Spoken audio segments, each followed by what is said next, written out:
আসসালামু আলাইকুম। bdtimes24.net সংবাদে স্বাগতম। বুড়া কুমড়া চাষে ভাগ্যের পরিবর্তন, স্বাবলম্বী হলেন কৃষক ইসমাইল শেখ। কৃষিকাজে সাফল্য এনে দিয়েছেন মুন্সিগঞ্জ জেলার লৌহজং উপজেলার কলমা ইউনিয়নের নূরপুর গ্রামের কৃষক মোহাম্মদ ইসমাইল শেখ। আলুর পাশাপাশি কুমড়ো চাষ করে তিনি এখন একজন সফল ও স্বাবলম্বী কৃষক হিসাবে এলাকায় পরিচিত হয়ে উঠেছেন।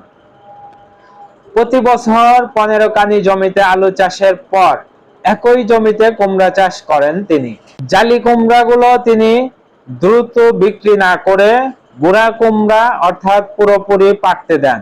কুমড়োগুলো সাদা রং ধারণ করলে সংরক্ষণ করা হয় এবং পরে ঢাকার শ্যামবাজারে পাইকারি দরে বিক্রি করা হয় এ বুড়া কুমড়াগুলো।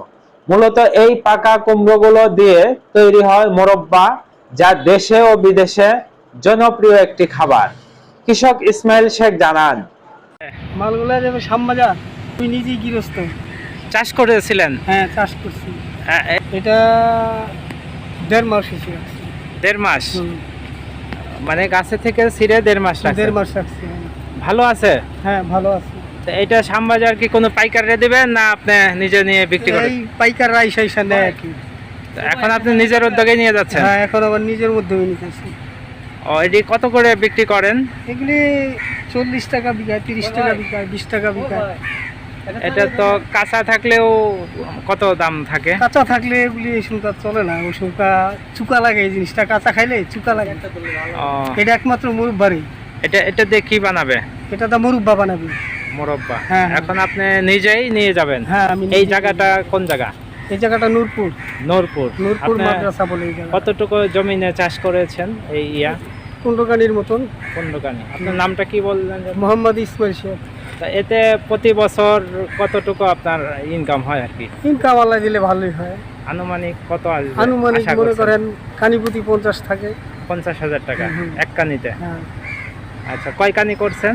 15 কানি। 15 কানি। প্রতি বছরই এরকম চাষ হ্যাঁ, করেন? প্রতি বছর এরকম চাষ করি। এবং এই পাকানোর পরে আলুটা করে আলুটার মাধ্যমে এটা জমি বুনা দিই।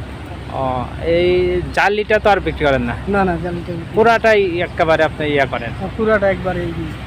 ও, তাই এইভাবে কত বছর হলো করছেন? এই 15-20 বছর। 15-20 বছর। ধরনের উদ্যোগ স্থানীয় কৃষকদের জন্য একটি দৃষ্টান্ত হয়ে উঠেছে।